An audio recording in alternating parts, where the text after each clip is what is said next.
तो मुझे याद आता है कि जो ब्रिटिशों की जंजीर से हमने खुला करने का प्रयास जो कांग्रेस के नेतृत्व में किया था, हमारे नेताओं ने, चाहे वो गांधी जी हो, पंडित जवाहरलाल नेहरू जी हो, चाहे सरदार वल्लभ भाई पटेल हो, उसका कारण ही यही था कि लोकतंत्र इस देश को मिल जाए।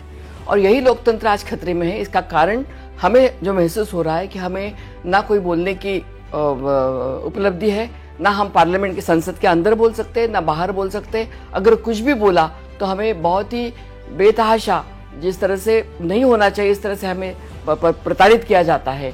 और इसलिए ऐसा लगता है कि लोकतंत्र में जो चाहिए, बेसिकली प्रेस का अधिकार नहीं है, सभी को जकड़ लिया है, सभी एजेंसीज को जकड़ लिया है। तो मुझे ये लगता है कि लोकतंत्र का ये बहुत बड़ा खतरा है और हम धीरे धीरे लोकतंत्र की तरफ से हम तानाशाही की तरफ जा रहे हैं। बिल्कुल वो बौखला गए हैं। उनको ये लगा ही नहीं था कि लोग इतने, जिस तरह से राहुल जी को पहली तो बड़ी 3700 किलोमीटर की पद यात्रा हुई भारत जोड़ो, जिसमें उन्होंने सबको लोगों को जोड़ने का काम किया। लाखों लोगों को, महिलाओं को, बच्चों को, बूढ़ों को गले लगाते वो चलते गए। और लास्ट में जब उनका भाषण हुआ, उस भाषण में उन्होंने बोला, नफरत के बाजार में मोहब्बत की दुकान खोलने के लिए मैं चल रहा हूँ। और यही दुकान खोलने का काम उन्होंने जगह जगह किया।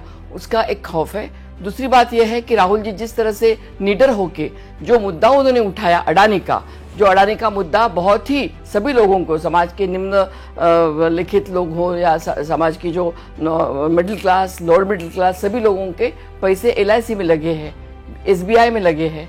सब कुछ, पोर्ट हो, एयरपोर्ट हो, हमारी सुरक्षा व्यवस्था हो, सभी के कॉन्ट्रैक्ट एकमेव अडानी को दिए गए हैं, जिसके बारे में कोई आवाज़ नहीं उठाता है। वो आवाज़ राहुल गांधी ने उठाई है। और जैसे मैं एक छोटी बात कहूँ तो आपको समझ में आएगा कि जैसे पुराने हम कहानी सुनते थे, राक्षस रहता था और राक्षस की जान तोते में थी, वैसे इस सरकार की और मोदी की जान वो अडानी में है और इसलिए अडानी के लिए वो बौखला गए हैं। क्या ललित मोदी OBC है?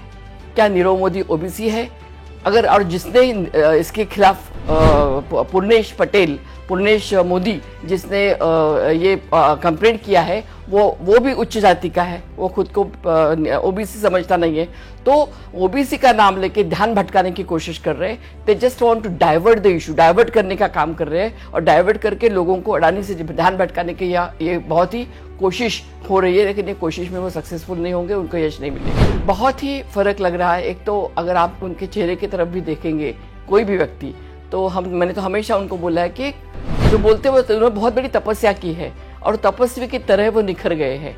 दूसरी बात, अंदर से भी सबको समझाने की, सब समझ लाने की पहले से भी वो उनकी आदत थी, लेकिन अब ज़्यादा मुझे लगता है कि वो ज़्यादा एम्पैथेटिक भी हो रहे हैं सबके तरफ और सबको सुन रहे हैं।